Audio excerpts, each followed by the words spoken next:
All right everyone, आगे बढ़ते हैं। पिछले लेक्चर में हमने डिस्कस किए थे असेंशियल एलिमेंट्स ऑफ कंसिडरेशन। आज हम डिस्कस करेंगे the exceptions to stranger to contract and contracts which are valid even without consideration. काफी इंपॉर्टेंट कॉन्सेप्ट्स हैं ये दोनों।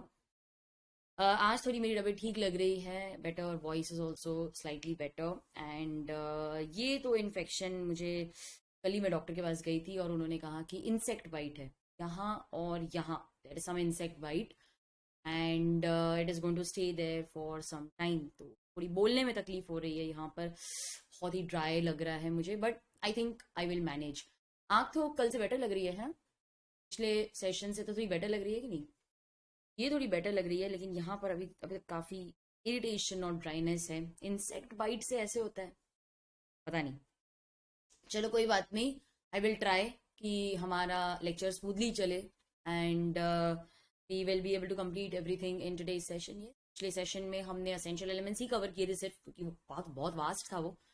अब आगे बढ़ेंगे with the exceptions to stranger to consideration. आप कोई भी एग्जाम की तैयारी कर लो, ये इंपॉर्टेंट रहता ही है। Exceptions to stranger to consideration, stranger to contract and contracts which are valid even without consideration. कोई भी एग्जाम ले लो, ये मतलब स्टैंडर्ड है, हर एग्जामिनर के माइंड में यही रहता है, ये इंपॉर्टेंट है। चलो, हमने लास्ट टाइम ना एक केस लॉ पढ़ा था, आपको याद होगा, चिन्नया वर्सेस रमैया। यस। तो ए was an old lady, she by a gift deed transferred property in the name of daughter R Ramaya on the condition that every year R should pay annuity to A's sister C Chinaya। R ने लिख के भी दिया, लेकिन बाद में देने से मना कर दिया, ये बोलकर कि मैं तो दे रही हूं लेकिन मुझे तो रिटर्न में कुछ भी नहीं मिल रहा, मैं तो नहीं दूंगी। सी ने केस कर लिया। कौन जीता था? सी वन द केस। क्यों? बिकॉज कंसिडरेशन में move not only from the promisee but from any other person. आपको याद होंगे ये। यस। अच्छा, यहां पर हमने एक और कॉन्सेप्ट इंट्रोड्यूस किया था, that is stranger to consideration.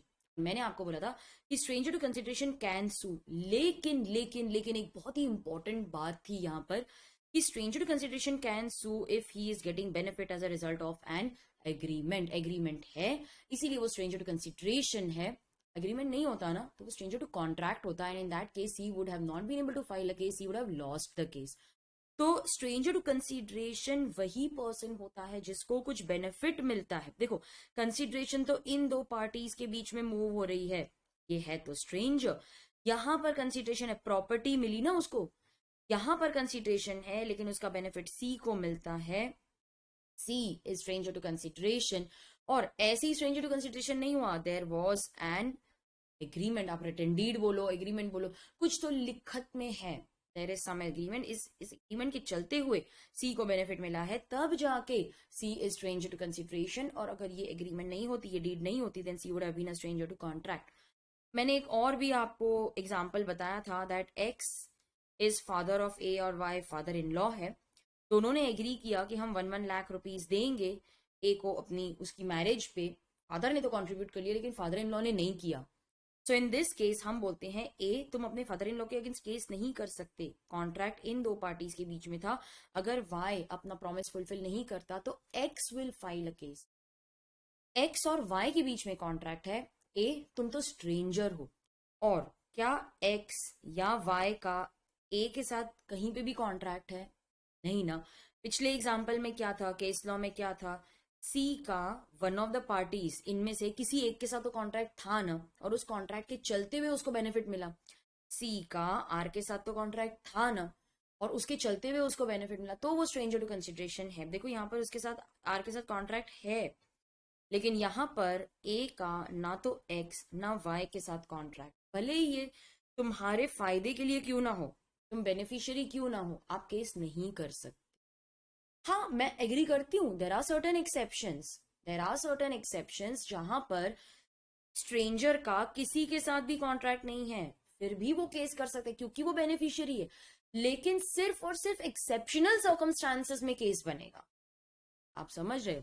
So x Y दोनों प्रॉमिस करते हैं कि हम ए को उसकी शादी पे पैसा देंगे। फादर ने कंट्रीब्यूट कर लिया, फादर इन लॉ ने नहीं किया।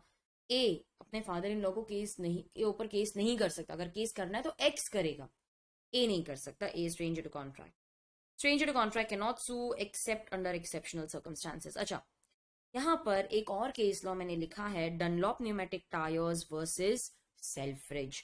Although it's not very important for exam, लेकिन अगर स्ट्रेंजर टू कॉन्ट्रैक्ट का आपको क्वेश्चन आता है, एक्सेप्शंस का हो या कॉन्सेप्ट का हो, केस लॉ सिर्फ नाम लिखोगे तो भी चलेगा, लेकिन फैक्ट्स हमें पता होने चाहिए। Now Dunlop was the manufacturer of tyres.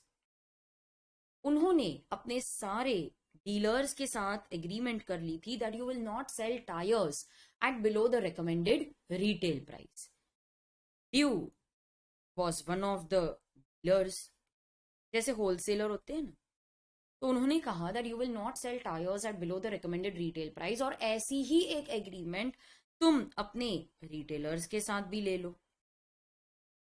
तो ड्यू ने बहुत सारे रिटेलर्स के साथ कॉन्ट्रैक्ट कर लिया कि you will not sell tyres at below the recommended retail price, and one of the dealers was retailer was Selfridge. तो डनलॉप ने अपने डीलर्स जो उनके नीचे हैं उनको कहा कि तुम टायर्स इससे नीचे प्राइस में नहीं बेचोगे, सेम एग्रीमेंट तुम अपने रिटेलर्स के साथ कर लो।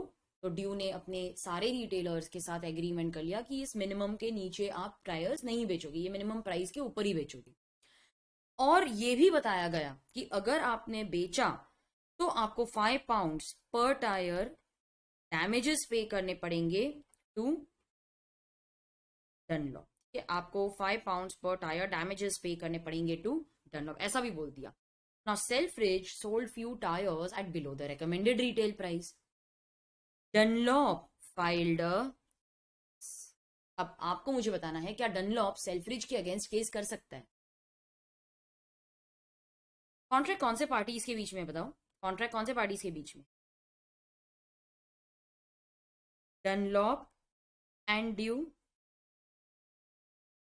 Due and Selfridge. अगर मान लो कि सेल्फ्रिज ने कुछ tyres below the recommended retail price sell किया, तो केस कौन कर सकता है? ड्यू कैन सू सेल्फ्रिज क्योंकि इनके बीच में कॉन्ट्रैक्ट है।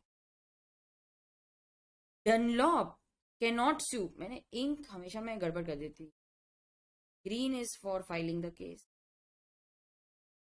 So due can file a case, yes वो स्यू कर सकता है। डनलॉप कैन नॉट स्यू क्योंकि Dunlop is stranger to contract between Dew and Selfridge. Contract Dew और सेल्फ्रिज के बीच में है। अगर सेल्फ्रिज ने कुछ गड़बड़ कर दी, Dew can sue Selfridge. Dunlop case नहीं कर सकता because Dunlop is stranger to contract between Dew and Selfridge. यही तो है the doctrine of privity of contract. Privity क्या बोलता है? Privity of contract, stranger to contract जो हम पढ़ रहे हैं।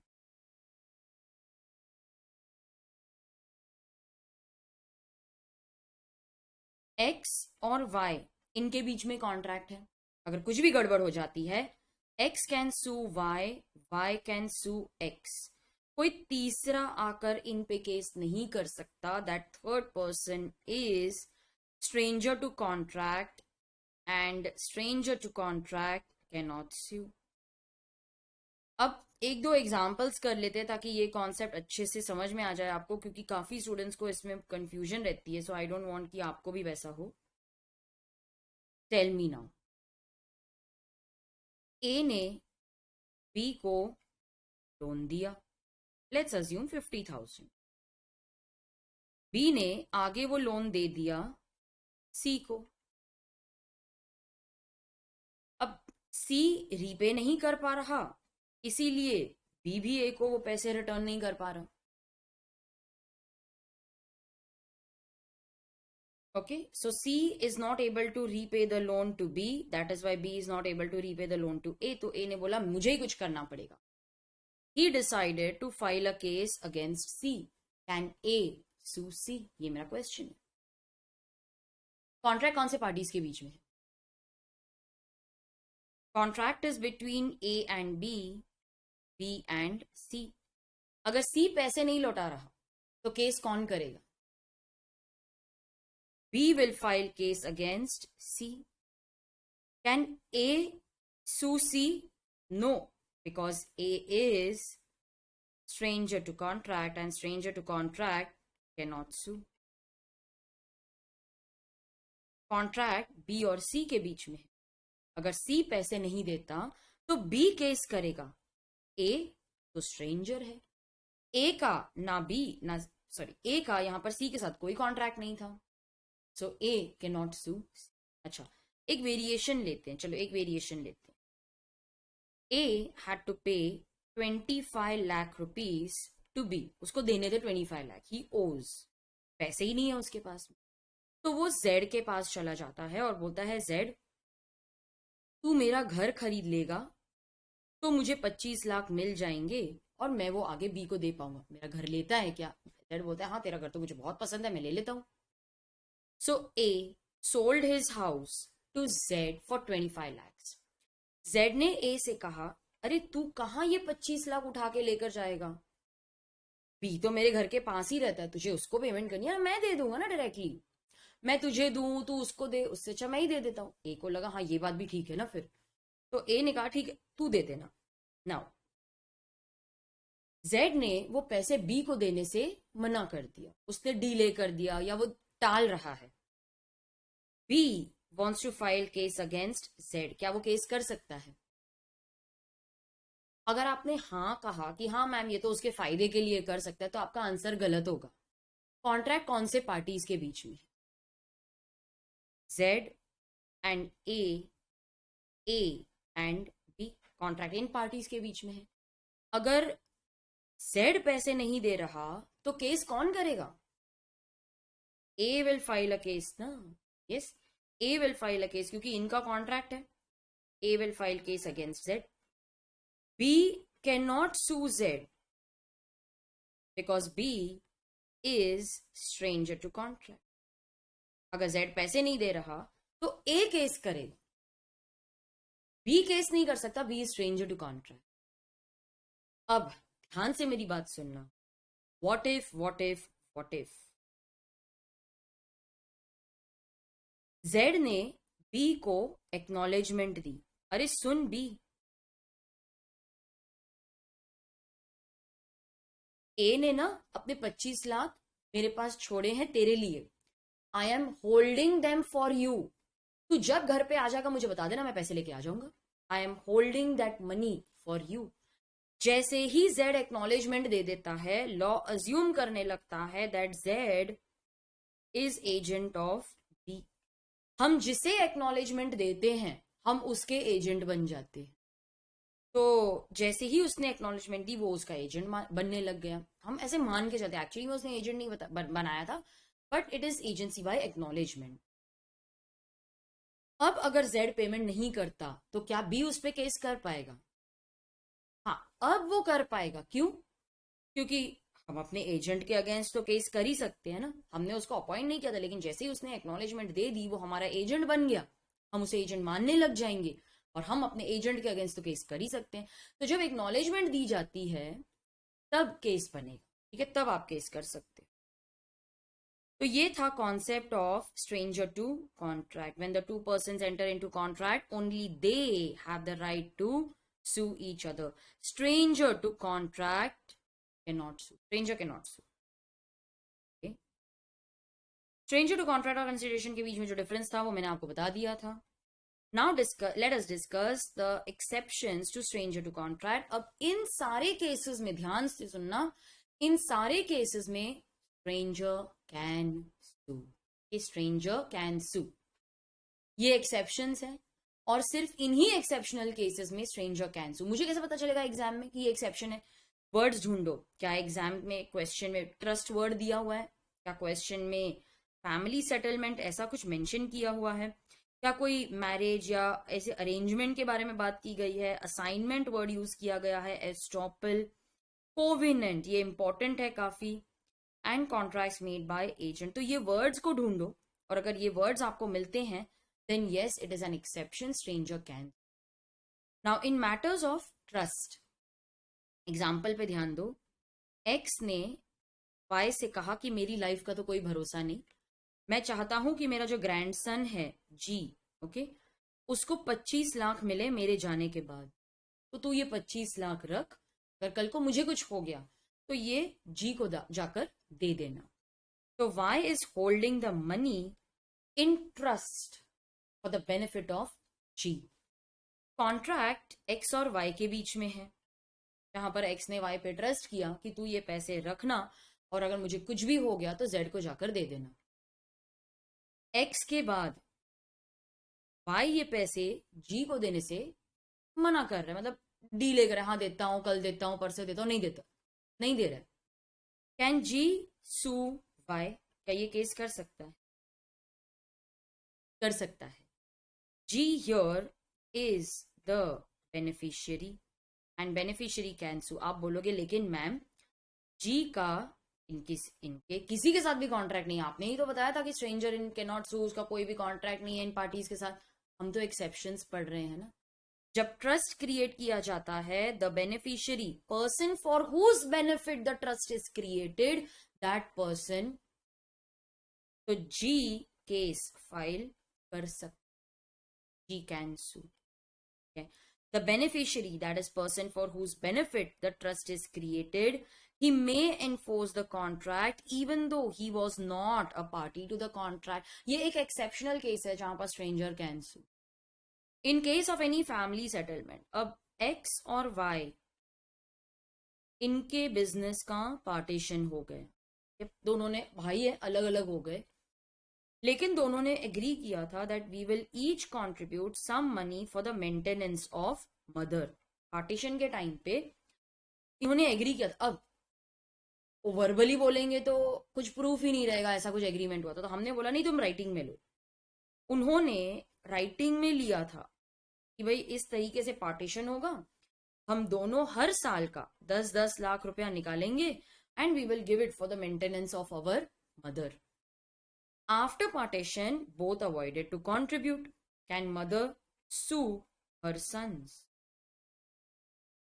वैसे तो नहीं होना चाहिए क्योंकि कॉन्ट्रैक्ट तो एक्स और वाई के बीच में है ना, मदर तो स्ट्रेंजर है, वैसे तो नहीं होना चाहिए। लेकिन क्योंकि कॉन्ट्रैक्ट राइटिंग में है कि हाँ हम कंट्रीब्यूट करेंगे और मदर के बेनिफिट के लिए है, बेनिफिशियरी कैन सू। तो अगर एक फैमिली सेटलमेंट होती है, म्यूचुअल एग्रीमेंट से सेटलमेंट हो रही है, तो हमारे कीवर्ड्स क्या होंगे यहाँ पर? म्यूचुअल एग्रीमेंट से सेटलमेंट हो रही है, the terms of settlement writing में है, तो जो मेंबर उस सेटलमेंट का पार्ट नहीं था, ओके, उसमें पार्टी नहीं था, वो भी केस फाइल कर सकता है। तो मेरे लिए सबसे इंपॉर्टेंट कीवर्ड जो आपके एग्जाम में आना चाहिए वो है कि ये पार्टीशन जो है, डिस्प्यूट जो है, म्यूचुअली सेटल हो रहा है। The terms are in writing, क्योंकि अगर रिटर्न में नहीं होगा तो फिर प्रूव करना मुश्किल हो जाएगा। So then the party who was not even a party to the settlement, that person even though he stranger can sue. In case of certain marriage contracts या फिर कोई फैमिली सेटलमेंट हो रही है, जैसे HUF की पार्टीशन हो गई है। अब क्या होता है ना, कई बार पैसा साइड में रखा जाता है for marriage of a female, education of a minor, medical expenses of old people.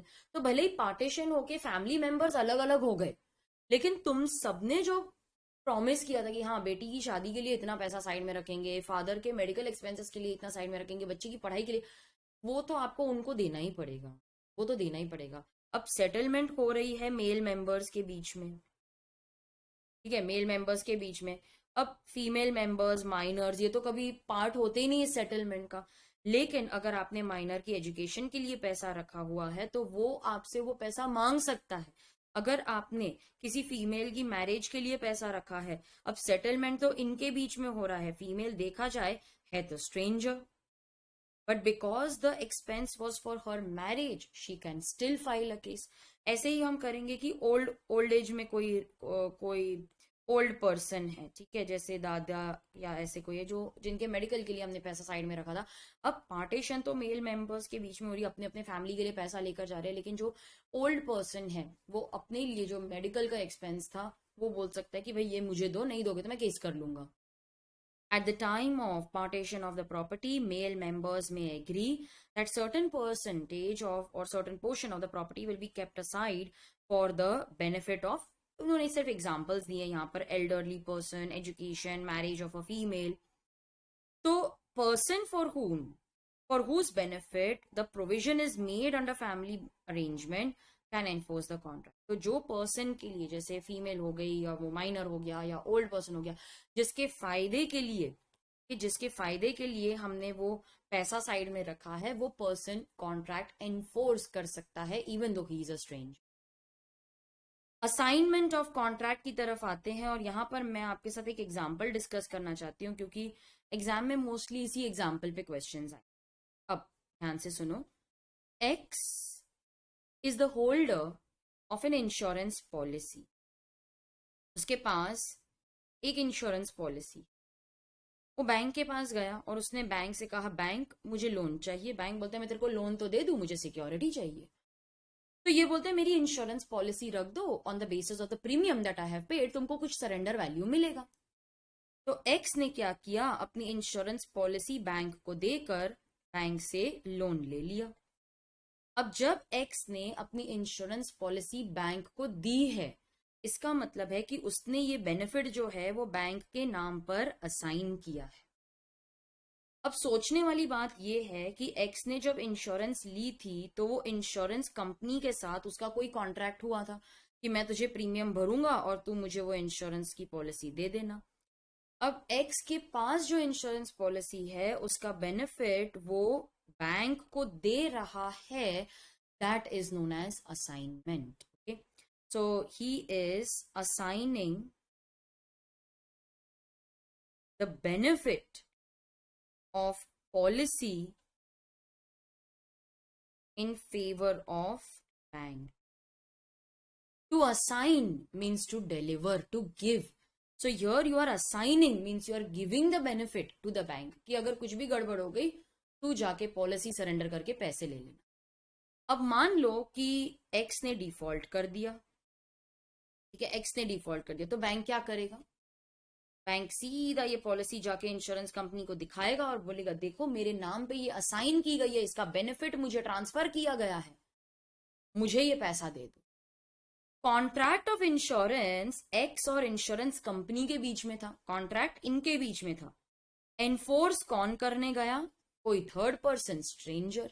लेकिन ये केस में stranger can enforce the contract because the benefit was assigned to him. He is the assignee and assignee can sue. एक बार फिर से सुन लो कि example क्या था, अगर आपका ध्यान नहीं था तो आपको फिर से एक बार समझ में आ जाएगा. एक्स ने एक इंश्योरेंस पॉलिसी ली थी. ठीक है, इंश्योरेंस कंपनी से इंश्योरेंस पॉलिसी ली थी. उसने इस पॉलिसी का बेनिफिट जो है वो असाइन किया है टू बैंक और इसके बदले में उसने बैंक से लोन ले लिया. अगर वो लोन रीपे नहीं करता तो बैंक चला जाएगा इंश्योरेंस कंपनी के पास, ये पॉलिसी सरेंडर करके पैसे ले लेगा. The contract for insurance policy is between X and the insurance company. देखा जाए बैंक है stranger to contract, but because the benefit was assigned to him, he is the assignee and assignee can sue या फिर he can enforce the, even though he is stranger, है तो वो stranger, लेकिन फिर भी वो कॉन्ट्रैक्ट एनफोर्स कर सकता है क्योंकि उसके नाम पर बेनिफिट असाइन किया गया था. Assignee can sue.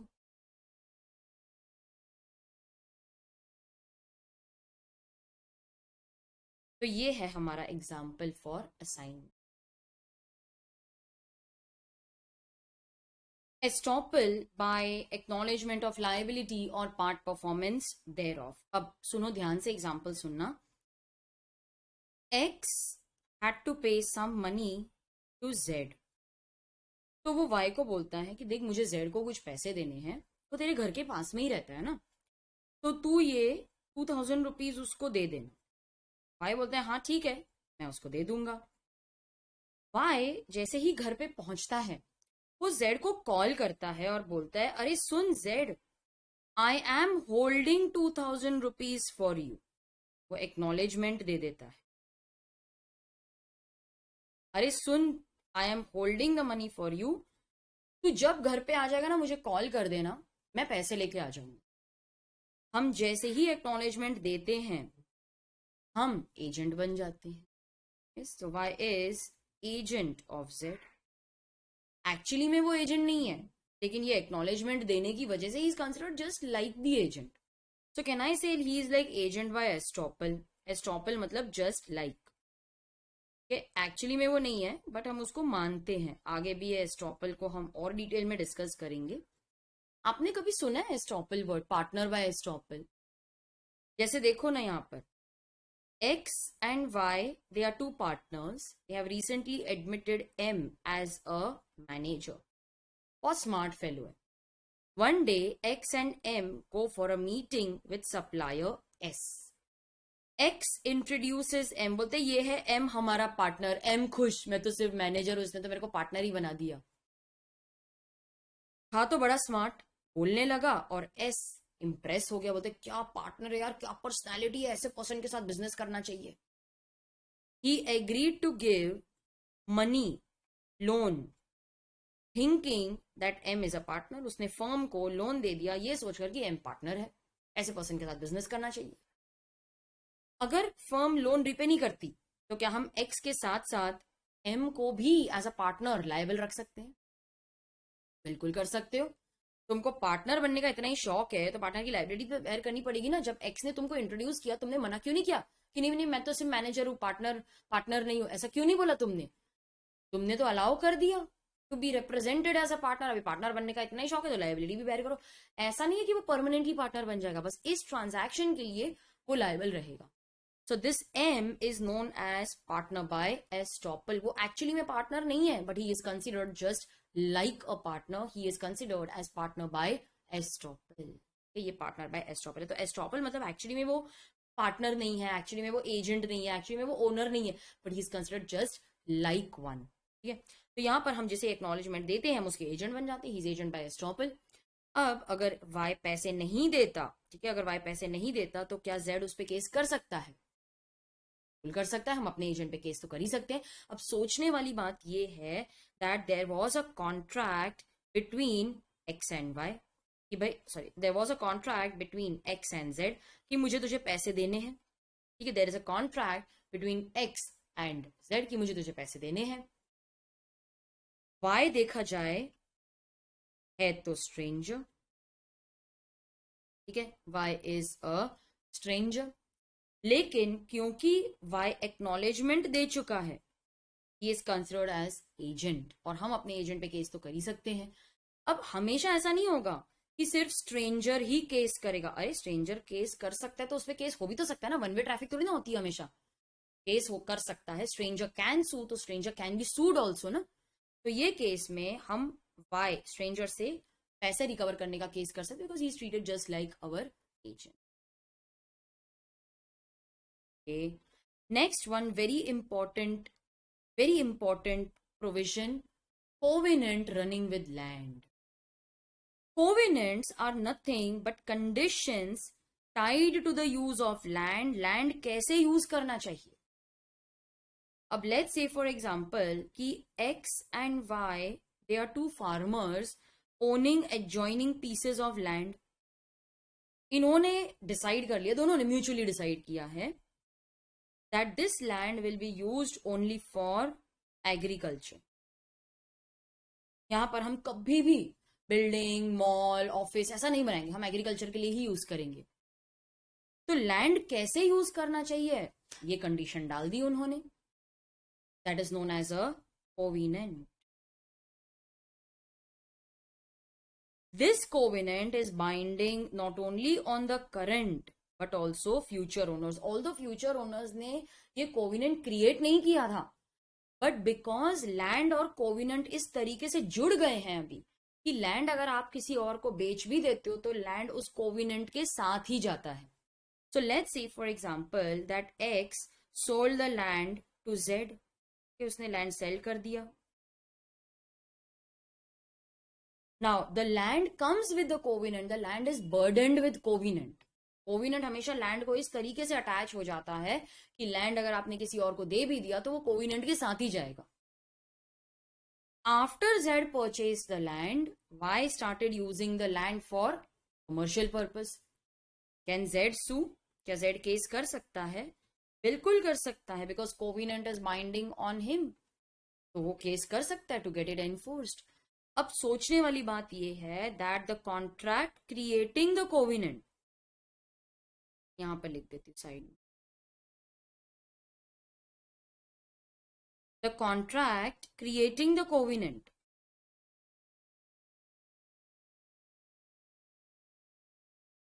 was between X and Y. Z देखा जाए है तो स्ट्रेंजर, लेकिन क्योंकि लैंड उस कोविनेंट के साथ आता है, it is binding not only on the current but also future owners, वो प्रोविजन की वजह से Z even though he is a stranger he can sue. अच्छा, यहां पर ना मुझे स्टूडेंट्स डाउट पूछते हैं कि मैम चलो ठीक है, ये तो हमको समझ में आ गया, अगर कल को जाके Y और Z ये दोनों डिसाइड करे कि हमको ये कोविनेंट निकालना है, तो क्या म्यूचुअली निकाल सकते हैं? हाँ, वो करंट ओनर्स है, अभी वो डिसाइड कर सकते हैं कि हमको ये कोविनेंट निकालना है. लेकिन जब तक ऐसा कुछ नहीं कर देते, then the land comes with the covenant, तो आपको वो कोविनेंट फॉलो करना ही है, even though you have not created the covenant. आपने लैंड खरीदा तो वो कंडीशन के साथ ही आता है. Covenant refers to the conditions tied to the use of land. कैसे यूज करना चाहिए? They are binding upon current as well as future owners. Covenant runs with the land, although the new owner, Z हमारे case में, had not entered into a contract accepting the covenant. वो तो कुछ बात ही नहीं हुई थी, वो तो लैंड कोविनेंट के साथ ही आता है. He is bound to follow or abide by the covenant. आपने देखा होगा ना कि ये NA प्लॉट है. एनए मतलब नॉन एग्रीकल्चरल प्लॉट. कभी कभार बोलते नहीं ये एग्रीकल्चरल प्लॉट है, मतलब यहाँ पर सिर्फ एग्रीकल्चर ही होगा. एनए प्लॉट क्यों लेते हैं? क्योंकि वहां पर आप एग्रीकल्चर ना करके बिल्डिंग बना सकते हो, घर बना सकते हो. तो एनए प्लॉट खरीदना चाहिए अगर आपको कोई कमर्शियल यूज है. अगर आपको घर बनाना है, बिल्डिंग बनानी है या कोई ऑफिस बनाना है, तो एनए प्लॉट लेते हैं. और एग्रीकल्चरल प्लॉट, अच्छा बोलते हैं ना ये आदिवासी लैंड है कि यहाँ पर तो कंस्ट्रक्शन नहीं हो सकती, कुछ नहीं हो सकती, ये उनके लिए जगह है. तो वो क्या है? दैट इज अ कोविनेंट ना, लैंड उसी हिसाब से यूज होगा. कॉन्ट्रैक्ट्स मेड बाय एजेंट, कितना इंटरेस्टिंग है ये, कितना इंटरेस्टिंग है. प्रिंसिपल ने एक एजेंट अपॉइंट कर लिया कि भाई तू मेरे लिए कॉन्ट्रैक्ट्स कर, मैं हर जगह तो प्रेजेंट नहीं हो सकता ना. एजेंट ने थर्ड पार्टी के साथ कॉन्ट्रैक्ट किया. अब मुझे एक बात बताओ, हाँ कॉन्ट्रैक्ट इन दो पार्टीज के बीच में हो रहा है, लेकिन क्या एजेंट खुद के लिए कॉन्ट्रैक्ट कर रहा है या प्रिंसिपल के लिए कर रहा है? प्रिंसिपल के लिए कर रहा है ना. कॉन्ट्रैक्ट भले ही एजेंट और थर्ड पार्टी ने किया है, लेकिन किया तो प्रिंसिपल के लिए ही है. एजेंट तो acts on behalf of the principal. Principal even though he is a stranger he can enforce the contract, because ultimately contract तो उसी के लिए है, उसी के नाम पे होगा. एजेंट तो सिर्फ एक कनेक्टिंग लिंक है, एक मीडिएटर है जो हमारे लिए कॉन्ट्रैक्ट्स करता है. ठीक है. So principal can enforce the contracts. Okay, he can enforce the contracts entered by the agent, where agent has acted within the scope of authority and in the name of the principal. ये दो requirements हैं. Acted within the scope of his authority का मतलब है कि agent के पास ये काम करने की अथॉरिटी थी. यहां पर ना मैं आपको एक एक्स्ट्रा पॉइंट बताना चाहती हूँ, that the principal is liable only for authorise acts of agent. मतलब मैंने एजेंट को वो काम करने की अथॉरिटी दी थी, तभी मैं उसके लिए लायबल हूं. लेकिन principal is not liable for unauthorised acts of agent. मैंने एजेंट को राइस खरीदने के लिए भेजा था, वो वीट भी खरीद के ले आया, मैं क्यों पैसे दूं? मैं तो सिर्फ राइस के पैसे दूंगी, वीट के पैसे मैं क्यों दूं? तो वो अनऑथराइज एक्ट के लिए कौन लायबल होगा? प्रिंसिपल तो बोलते मैं लायबल नहीं हूं, एजेंट खुद ही लायबल होगा to the third party. Agent खुद ही लायबल है. तो हाँ, कॉन्ट्रैक्ट एजेंट के अथॉरिटी में होना चाहिए और प्रिंसिपल के नाम पे होना चाहिए. अगर प्रिंसिपल के नाम पे है तो ही प्रिंसिपल लायबल है. अगर वो प्रिंसिपल का नाम ही नहीं लिखा, एजेंट के नाम पे कॉन्ट्रैक्ट होता है, तो फिर तो it is like contract is with agent and third party, तो थर्ड पार्टी तो एजेंट से ही रिकवरी करेगा ना. तो कॉन्ट्रैक्ट भले ही कर एजेंट रहा है, नाम तो प्रिंसिपल का ही है, इसीलिए principal can enforce the contracts entered by the agent.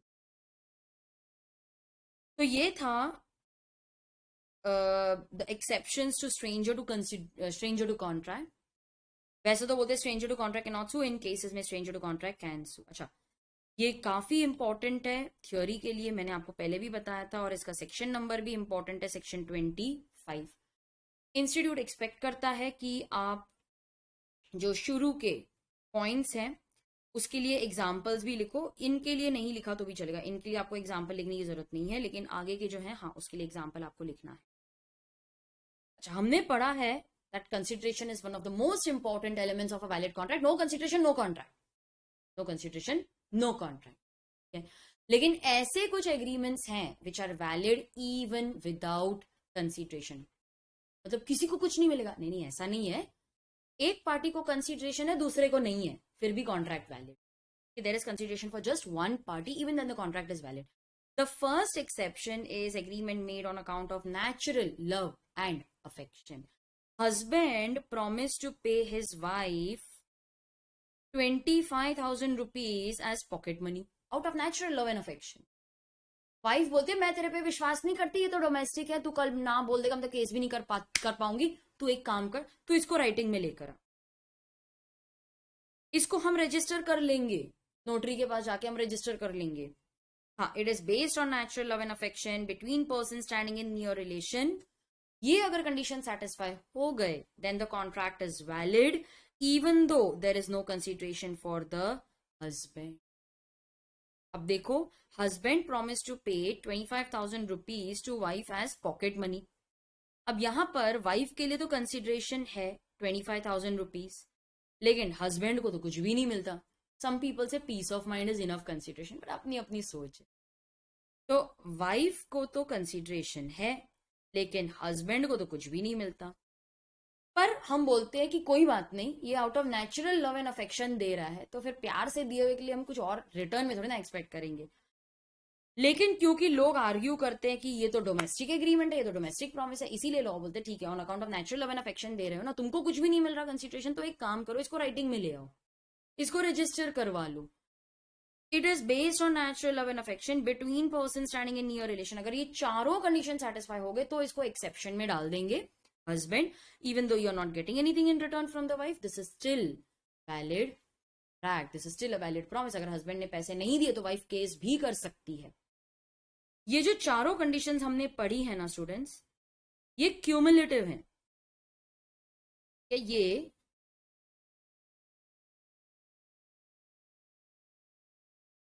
Cumulative conditions है. क्यूमुलेटिव मतलब all four have to be satisfied, चारों होनी ही चाहिए. कॉन्ट्रैक्ट राइटिंग में होना चाहिए, रजिस्टर्ड होना चाहिए, नेचुरल लव एंड अफेक्शन पे बेस्ड होना चाहिए between person standing in near relation. अच्छा, नियर रिलेशन में कौन आएगा? हस्बैंड वाइफ, मैरिज या blood relation, parent child, brothers, two brothers. तो ब्लड रिलेशन होना चाहिए या मैरिज का रिलेशन होना चाहिए. अब मैं आपको एक दो एग्जांपल्स दूंगी, उससे ये कॉन्सेप्ट और क्लियर हो जाएगा. Ajay and Vijay, they are two brothers. Ajay very rich, Vijay very poor. One day Ajay, out of natural love and affection, decided to pay all the debts of Vijay out of natural love and affection. ये agreement writing में है, ये register करवा ली हमने. Natural love and affection से वो कर रहा है ये. It is between person standing in near relation, brothers हैं वो. नियर रिलेशन में आएगा रिलेशन ऑफ ब्लड या फिर मैरिज. ब्लड रिलेशन है, ब्रदर्स हैं ये लोग. So even though Ajay is giving but not getting anything in return, इसके लिए तो कोई कंसिडरेशन नहीं है. भाई विजय तो एंजॉय कर रहा है, उसके सारे डेट्स पे ऑफ हो गए, अजय को तो कुछ भी नहीं मिलता. But even then if those four conditions are satisfied, contract is valid even though there is no consideration for Ajay. Husband and wife quarrel. Husband and wife quarrel, बहुत झगड़ा करते हैं. वाइफ टेल्स द हस्बैंड कि अरे तुम मुझे कभी भी पैसे नहीं देते हो, मुझे हमेशा तुमसे मांगना पड़ता है, मुझे अच्छा नहीं लगता है. हस्बैंड बोलते चल यार कौन सुनेगा तेरी बातें रोज की रोज, ये ले 15,000 रुपए मैं तेरे को महीना दूंगा, मेरे पास मत आना अभी. बहुत बहुत बहुत झगड़ा करती है. वाइफ ने बोला मैं इसको तो राइटिंग में करवा लूंगी, तेरा कोई भरोसा नहीं है, और इसको रजिस्टर भी करवा लेंगे, तूने कल को ना बोल दिया तो. You have to tell me, is this a valid contract? Wife के लिए तो कंसिडरेशन है. देखो 25,000 रुपीज। हस्बैंड को तो कुछ भी नहीं मिलता, राइटिंग में है, रजिस्टर्ड भी है। ये वैलिड प्रॉमिस नहीं है। क्यों? 4 कंडीशंस है। राइटिंग में होना चाहिए, ठीक है, रजिस्टर्ड होना चाहिए, है, ब्लड रिलेशन, सॉरी मैरिज का रिलेशन, हाँ है, ठीक है, मैरिज है, but is it based on natural love and affection or is the agreement based on quarrels na? See, there may be love and affection between them as husband and wife, okay? There may be love and affection between them as husband and wife, but is this contract based on natural love and affection or is it based on quarrel ना? तो ये condition satisfy नहीं हो रही है। देखो, husband and wife में natural love and affection होगा, but is this contract based on that love and affection? No, it is based on quarrel. तो चारों में से एक कंडीशन सेटिस्फाई नहीं होती है, this is not a valid promise. ये एक्चुअल एक केस लॉ पे बेस्ड है, राजलाखी देवी वर्सेस भूतनाथ।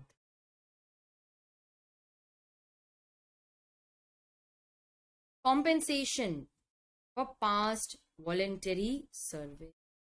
अब एक्स ने वॉलेंटरीली वाई का पर्स ढूंढ के निकाला।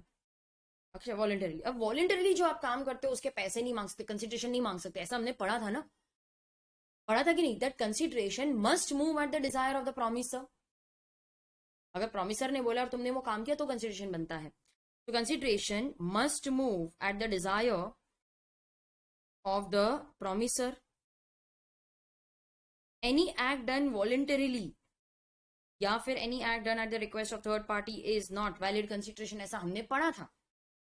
लेकिन कभी कभार अगर कोई वॉलेंटरीली एक्ट कर देता है और सामने वाली पार्टी पैसा देना चाहती है तो लॉ बोलते हैं क्यों रोके?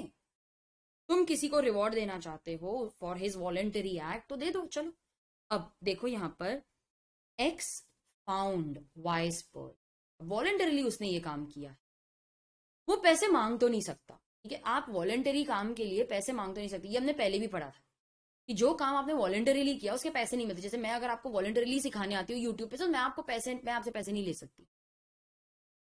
लेकिन अगर वाई सामने से देना चाहे कि नहीं मैम आपने सिखाया, हम देना चाहते, जैसे नहीं आते यूट्यूब पे स्टिकर्स आते, तुम देना चाहते तो ठीक है दे दो, you can purchase and give it to me, तो वो पेमेंट आती है। अच्छा, यहां पर एक्स ने वाई का पर्स वॉलेंटरीली ढूंढ के निकाला, वो वाई से पैसे मांग तो नहीं सकता लेकिन वाई खुद से तो दे सकता है ना। तो वाई ने प्रॉमिस किया आई विश टू पे यू 500 रुपीज, प्लीज मना मत करना, प्लीज ग्रेटिट्यूड, मना मत करना, मैं अपनी तरफ से देना चाहता हूँ, to say thanks. Now in this case law क्या बोलता है? ठीक है, if the services are rendered voluntarily, सामने वाली पार्टी ने खुद से तुम्हारा पर्स ढूंढा है, ठीक, services have been rendered for the promisor, Y जो प्रॉमिस कर रहा है मैं आपको देना चाहता हूँ 500, उसके लिए सर्विसेज रेंडर किए, हाँ ठीक है। The promisor was in existence when the services were rendered, उसने ये बेनिफिट एंजॉय किया था, and he intends to compensate. Intends to compensate मतलब हम उससे मांग नहीं सकते, वो अगर देना चाहता है तो प्लीज पैसा आता है आने दो। तो if all these 4 conditions are satisfied then yes it is a valid contract. अच्छा, इसमें एक वेरिएशन लेकर आती हूँ आपको। Now A saves B from drowning. A ने वॉलेंटरीली बी को बचाया। क्या ए बी से पैसे मांग सकता है? चल भाई अभी चल 5,000 रुपए दे वरना फिर डुबा दूंगा, मांग नहीं सकता।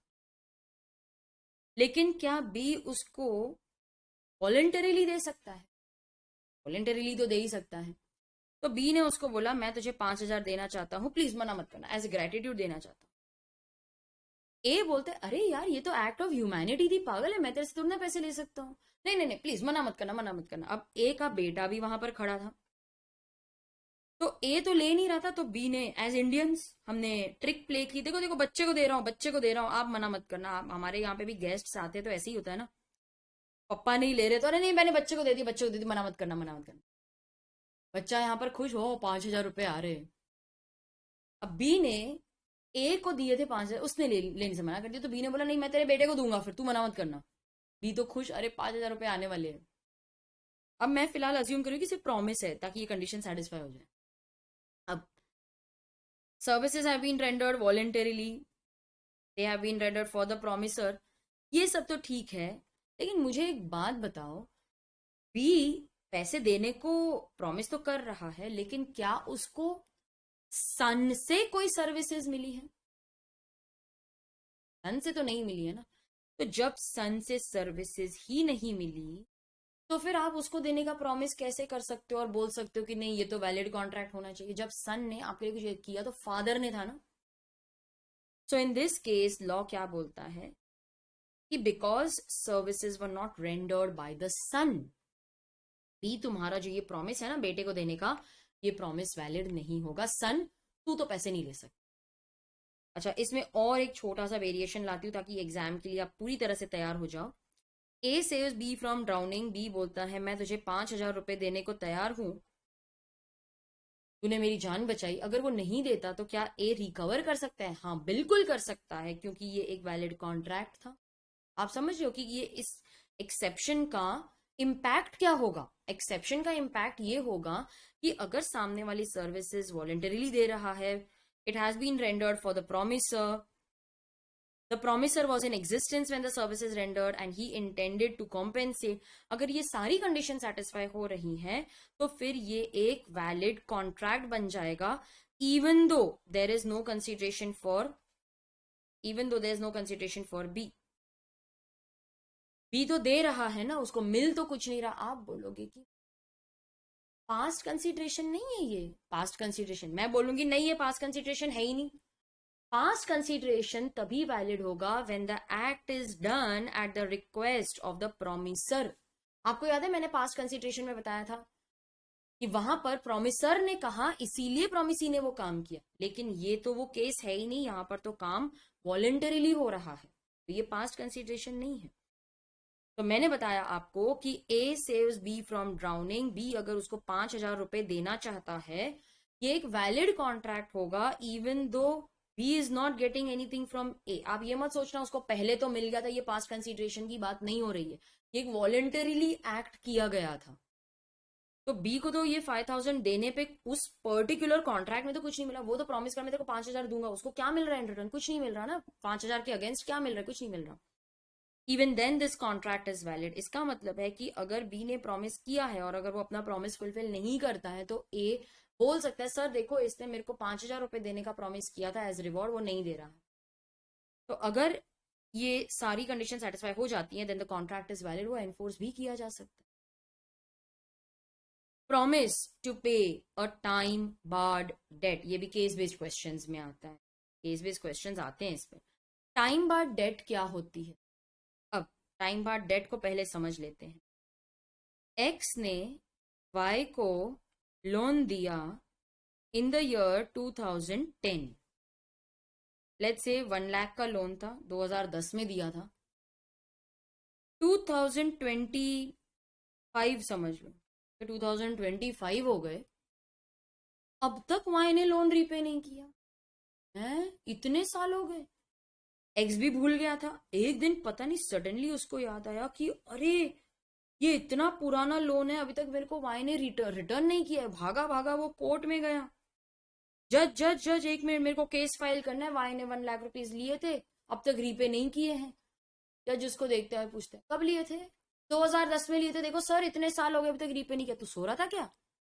इतना पुराना लोन है, तू सो रहा था, केस क्यों नहीं किया? अभी जा इधर से, भाई मर्डर के केस छोड़ के मैं तेरा इतना पुराना केस ओपन करूं? जा घर से, जा जा जा इधर से। लॉ बोलता है कि आपके पास 3 years का टाइम है टू फाइल अ केस।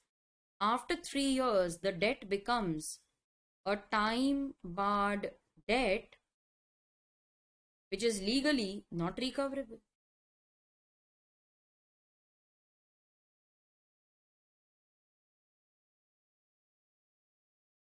कि ये लीगली तो आप रिकवर नहीं कर सकते। अभी ना ये जो मैंने स्टोरी बताई ना आपको कि 3 साल है उसके बाद केस नहीं कर सकते, ये लिखा है लॉ ऑफ लिमिटेशन में।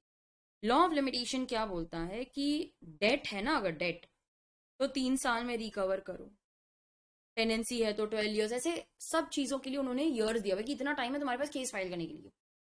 After that it becomes a time barred debt which is legally not recoverable. ये बहुत ही लॉजिकल है एक्चुअली। अब आप फुर्सत में आते हो, यहाँ पर देखो वो 15 साल के बाद एकदम फुर्सत में आ रहे केस फाइल करने, इतना पुराना केस ओपन करने में कितना कोर्ट का टाइम वेस्ट होगा। जो इंपॉर्टेंट मर्डर के मैटर्स है, फ्रॉड के मैटर्स है, वो छोड़ के तुम्हारा 15 साल पुराना केस ओपन करेंगे हम। पार्टीज भी कभी कभार रहती, मतलब वो मर जाती है या फिर पेपर नहीं मिलता, कितनी डिफिकल्टी आती है। तो लॉ बोलते हैं 3 साल का टाइम है, केस कर लो, अदरवाइज तुम केस नहीं कर सकते। अब यहाँ पर स्टूडेंट्स का मेरे पास डाउट आता है कि मैम, बैंक तो हमको लोन 3 साल से बहुत आगे का देता है ना। जैसे बैंक ने एक्स को लोन दिया टू बाय अ हाउस, और ये 25 साल का लोन है। हाउसिंग लोन तो ऐसे ही होते हैं, 15 साल 25 साल के लोन। तो उसने लोन दिया, लेट्स से 1 करोड़ रुपए का। अब रीपेमेंट स्केड्यूल होता है ना, जैसे फर्स्ट ईयर में आप इतना रीपे करोगे, सेकंड ईयर में आप इतना रीपे करोगे, थर्ड ईयर, ऐसे 25 साल का आपको टाइमलाइन दिया हुआ है। लेट से कि 1 2 3 और फोर्थ ईयर सब प्रॉपर पेमेंट्स जा रही थी। अब फिफ्थ ईयर से आपने डिफॉल्ट करना शुरू कर दिया, फिफ्थ और सिक्स्थ ईयर, सेवेंथ ईयर, इनकी इंस्टॉलमेंट आपने दी ही नहीं। अब बैंक समझ गया कि भाई अगर फिफ्थ नहीं मिली, सिक्स नहीं मिली, सेवन नहीं मिली, मतलब आगे की देने वाला भी नहीं है। तो जैसे ही फिफ्थ की ड्यू डेट आ जाती है, तो लॉ बोलता है कि इसके 3 साल के अंदर अंदर आपको केस करना। वेट मत करो कि 10वीं इंस्टॉलमेंट, अरे अभी तो 10 हो गए, अभी तक इसने दिया नहीं है, नहीं। जैसे ही ड्यू डेट आ जाती है, ड्यू डेट के 3 साल के अंदर अंदर केस कर लो, वरना नहीं कर पाओगे। तो ये जितना भी आउटस्टैंडिंग है उसके लिए वो केस कर देगा within 3 years from the due date. तो फिफ्थ इंस्टॉलमेंट की जो ड्यू डेट है वो नहीं मिली उसको, तो वहां से 3 साल के अंदर अंदर आपको केस करना है। नहीं करोगे then it becomes a time barred debt which is legally not recoverable. अब ध्यान से मेरा एग्जाम्पल सुनना। ए हैज टू पे 10,000 रुपीज टू बी। ये डेट टाइम बार्ड हो चुकी है, बी भी लेजी है, उसने केस ही नहीं किया। एक दिन पता नहीं ए के माइंड में क्या आया, वो बी के पास गया और बोलते बी, अब मेरे पास पैसे आ गए हैं, अब मैं तुझे ये पैसे देना चाहता हूं। आप वहां पर खड़े थे, तो आपने कहा, अरे ए, तू क्यों दे रहा है? तुझे पता नहीं है क्या कि जो प्रॉमिस करते हैं उसमें दोनों को कंसीडरेशन होनी चाहिए। देख, तू तो दे रहा है 10,000 रुपए, बी के पास तो कंसीडरेशन है, तेरे को तो कुछ भी नहीं मिलता, क्यों दे रहा है? बी तो उधर रोने ही लग गया, बोलते हैं अरे यार, एक तो टाइम बार्ड डेट है, मैं लीगली तो कुछ रिकवर कर नहीं सकता, वो दे रहा है तो तू मना कर रहा है उसको। स्टूडेंट्स, यहाँ पर भी आप ये नहीं सोच सकते कि मैम अभी तो नहीं उसको मिल रहा है, पहले तो उसको मिल चुका था ना, लोन दिया था। अरे वो एक अलग कॉन्ट्रैक्ट था। अब वो जब ये प्रॉमिस करता है कि मैं तुझे पैसे दूंगा, जब मैं तुझे 10,000 रुपीज वापस दूंगा, अभी 3 साल हो चुके हैं जब वो प्रॉमिस करता है, इस प्रॉमिस में बी के लिए तो कंसीडरेशन है 10,000, लेकिन ए को तो कुछ भी नहीं मिलता ना। So in this case law बोलता है ठीक है, हम मानते हैं कि ये टाइम बार डेट है, ये लीगली रिकवरेबल तो नहीं है। सामने वाली पार्टी अगर तुमको पैसे दे रही है तो इसको एक एक्सेप्शन में डाल देते, चल बी तू रो मत। If the promise is made in writing, if it is signed by the promisor और हिज एजेंट, अगर ए या उसका एजेंट साइन करके देता है, राइटिंग में देता है कि वो पे करेंगे, it relates to a time barred debt, then it is valid even though there is no consideration to one party। अगर तेरे को कुछ भी नहीं मिलता है फिर भी वैलिड रखेंगे, ठीक है। So in this case agreement will be valid, लेकिन ये कंडीशन सेटिस्फाई होनी चाहिए कि एग्रीमेंट राइटिंग में होना चाहिए और ए ने उसको साइन करके प्रॉमिस किया है कि हाँ मैं दूंगा, और ये टाइम बार्ड डेट से रिलेटेड है, then it is valid if it is not giving any consideration to one part. Contracts of agency, सुनो सुनो सुनो, मेरी बात ध्यान से सुनो, ये आगे भी काम में आएगा। No contract, no consideration is required to appoint an agent. Agent को अपॉइंट करने के लिए ना तो मुझे उसके साथ कॉन्ट्रैक्ट करने की जरूरत है, ना उसको कंसीडरेशन देने की जरूरत है। So no contract, no consideration. भाई कंसीडरेशन तो, कमीशन तो उसको तब देंगे ना वो सेल करेगा, अपॉइंट करने के लिए थोड़ी ना कोई कॉन्ट्रैक्ट कंसीडरेशन की जरूरत होती है। No contract, no consideration is required to appoint an agent. Agent को अपॉइंट करने के लिए ना तो मुझे उसके साथ कॉन्ट्रैक्ट करने की जरूरत है, ना उसको कंसिडरेशन देने की जरूरत है। ये मुझे कब काम में आएगा? देखो ये ना इन इन सिचुएशंस में आपको काम आएगा। मान लो कि एक्स ने एक ट्रक ड्राइवर से कहा कि तू ये सारे जो टमाटोज है ना, ये नागपुर से ले जा मुंबई, नागपुर नहीं नासिक लेते हैं, वहां बेटर है, नासिक से मुंबई ले जा, ठीक है। तो ये ट्रक नासिक से मुंबई आ रही थी, on the way the truck met with an accident. Truck driver ने बहुत कोशिश की, लेकिन पता नहीं एक्स के साथ कांटेक्ट ही नहीं हो पा रहा था, उसका फोन ही नहीं लग रहा था। 1 घंटा हो गया, 2 घंटे हो गए, अब वो इतनी धूप थी, टमाटोज तो खराब ही हो जाते थे। तो ट्रक ड्राइवर ने सोचा कि अब मैं क्या करूं। He decided to sell the tomatoes in the nearest market at the best available price to save X from loss. तो ट्रक ड्राइवर ने वो सेल कर दिया। अब हमने ट्रक ड्राइवर को अथॉरिटी तो दी नहीं थी, वो मेरा एजेंट थोड़ी ना है, लेकिन फिर भी लॉ बोलता है सेल वैलिड होगी। क्यों? क्योंकि सिचुएशन ही ऐसी इमरजेंसी वाली आ गई थी। अब देखो, ट्रक ड्राइवर ने अपनी पूरी कोशिश लगाई थी टू कॉन्टैक्ट एक्स, लेकिन अगर कॉन्टैक्ट ही नहीं हो पा रहा और उसने अगर तुम्हारे लिए एक्शन ले लिया कि चलो मैं सेल कर देता हूं to save X from losses, then in this case the sale is valid. अब हमने तो ट्रक ड्राइवर को अथॉरिटी नहीं दी थी, लेकिन फिर भी लॉ बोलता है he will be considered as agent by necessity.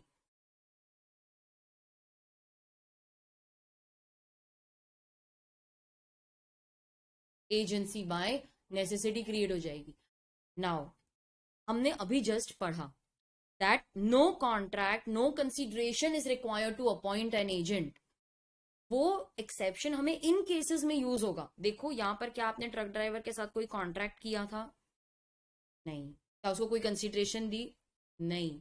फिर भी वो एजेंट के तौर पे आपके गुड्स सेल कर सकता है ना, वो एजेंट जैसा आपके लिए एक्ट कर सकता है ना। नाउ अगर हम अड़ जाए, नहीं नहीं कॉन्ट्रैक्ट तो होना ही चाहिए, नहीं कंसिडरेशन तो देनी चाहिए तभी वैलिड होगा, तो फिर ये केस में अगर कॉन्ट्रैक्ट नहीं है, कंसिडरेशन नहीं है, तो ट्रक ड्राइवर के पास सेल करने की अथॉरिटी नहीं होगी और एक्स के सारे टमाटोज खराब हो जाएंगे। हम बोलते हैं यार इतना स्ट्रिक्ट मत हो, थोड़ा सा लीनियंट हो जाओ। देख भाई, कोई कंसिडरेशन नहीं चाहिए, कोई कॉन्ट्रैक्ट नहीं चाहिए टू अपॉइंट एन एजेंट।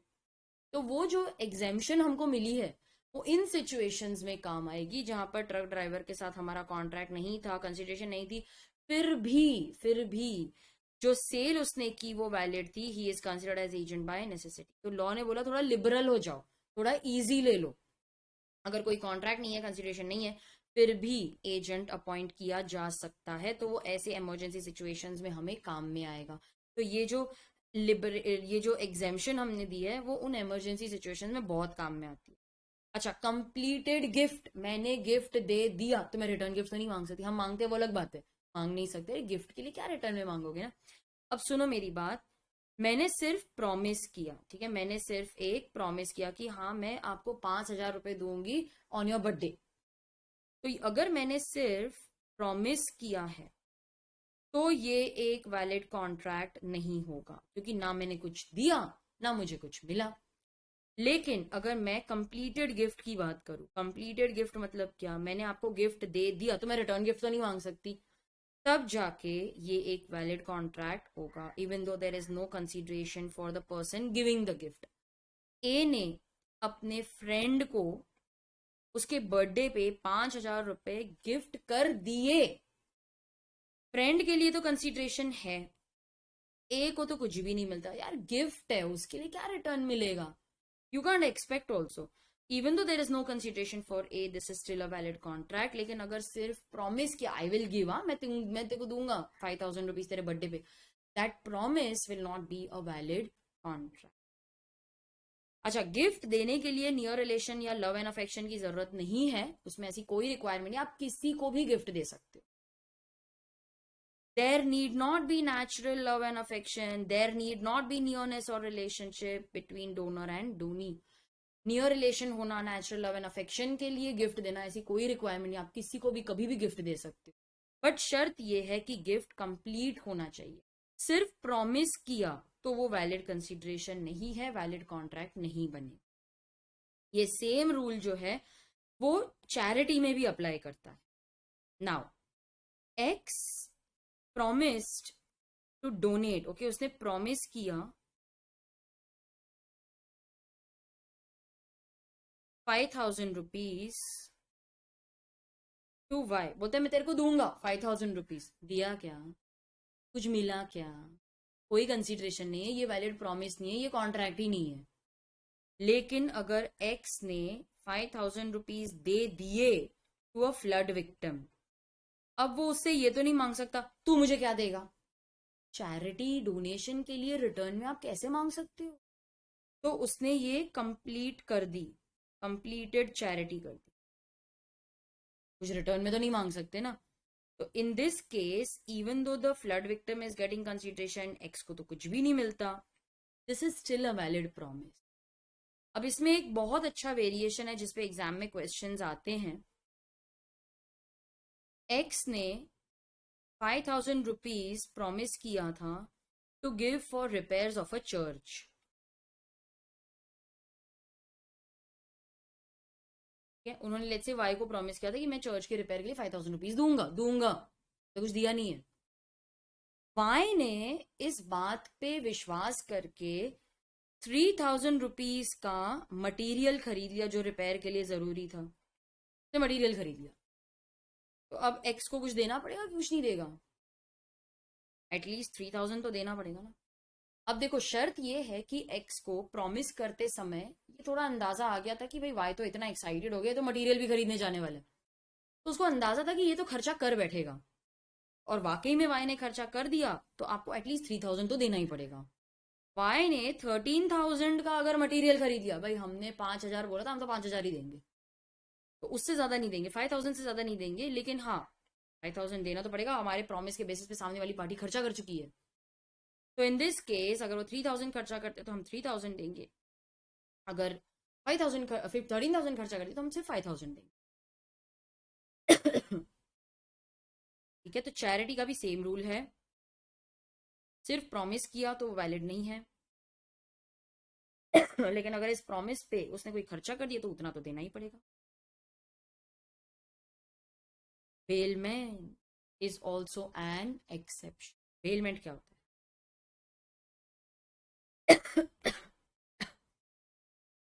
फिर से खांसी चढ़ गई।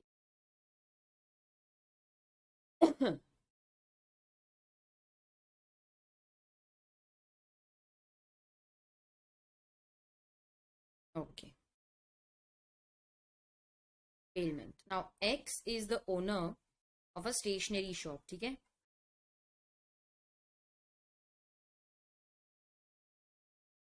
ही is the owner of a stationery shop.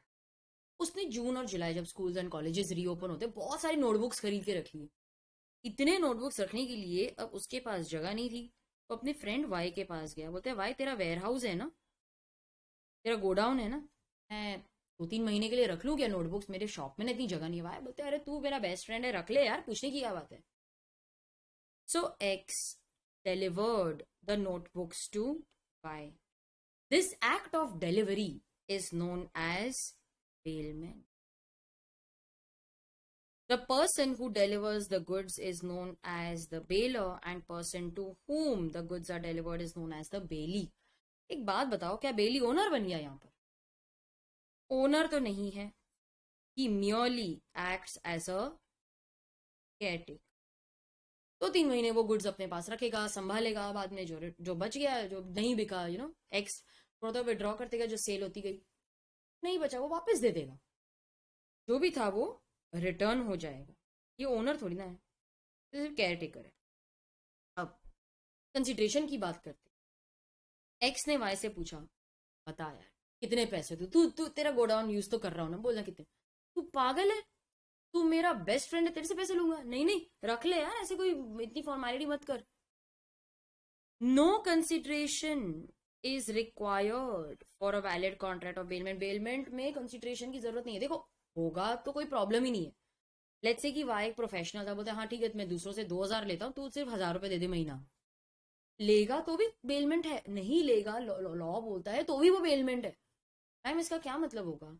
इसका मतलब है कि कंसिडरेशन नहीं है फिर भी वो बेलमेंट है। इसका मतलब है कि आपको एज अ बेली जो भी ड्यूटीज दी गई हैं वो सारी पूरी करनी है। आप ये नहीं बोल सकते यार एक तो फ्री में 2 गुड्स रखने के लिए, ऊपर से सारा वो संभालो, उसका ख्याल रखो, रिटर्न करो, ये सब मैं क्यों करूं? कंसिडरेशन नहीं है लेकिन फिर भी वैलिड कॉन्ट्रैक्ट ऑफ बेलमेंट तो है ना।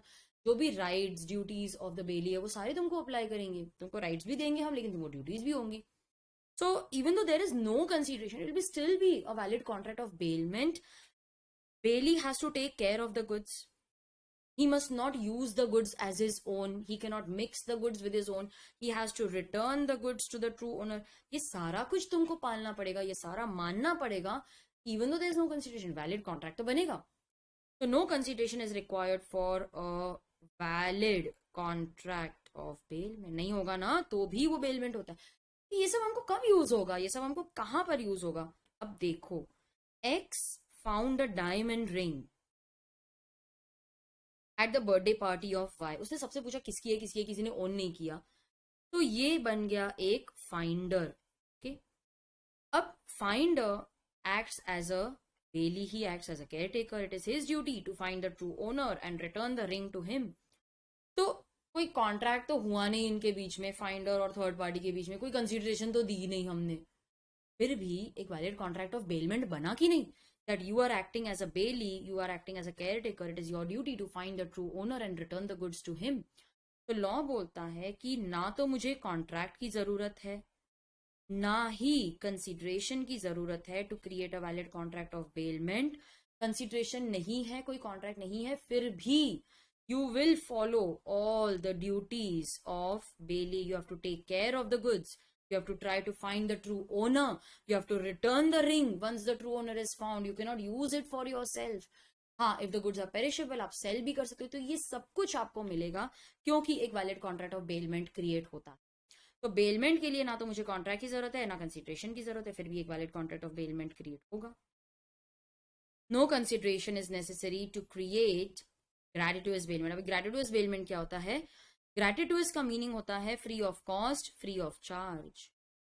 फ्री ऑफ कॉस्ट या फिर फ्री ऑफ चार्ज. सामने वाली पार्टी तुमसे कुछ एक्सपेक्टेशन नहीं रख रही है. जैसे यहां पर देखो ना, उसके दोस्त ने उसको फ्री में रखने दिया, बोला नहीं नहीं तेरे से क्या पैसे लेना है. तो दिस इज अ ग्रेटिट्यूअस बेलमेंट. अच्छा, नॉन ग्रेटिट्यूअस बेलमेंट क्या होता है? ग्रेटिट्यूअस तो मैंने आपको बता दिया. नॉन ग्रेटिट्यूअस क्या? नॉन ग्रेटिट्यूअस में you expect something in return, वहां पर कंसिडरेशन होगी. तो आपको अगर आप भूल जाओगे तो उसके लिए लिख लो.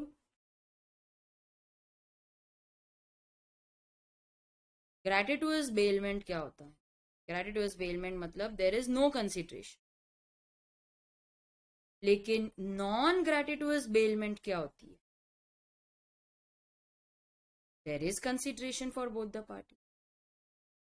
Parties expect something in return.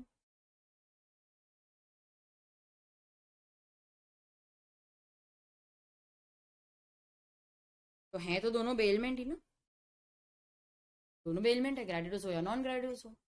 तो ग्रेटिट्यूअस बेलमेंट में कंसिडरेशन नहीं होगा तो भी चलेगा. I am not expecting anything in return, लेकिन फिर भी बेलमेंट है तो इसीलिए rights and duties of bailor and bailee वो वैसे ही अप्लाई करेगा जैसे नॉन ग्रेटिट्यूअस में हो, उससे कोई फर्क नहीं पड़ता.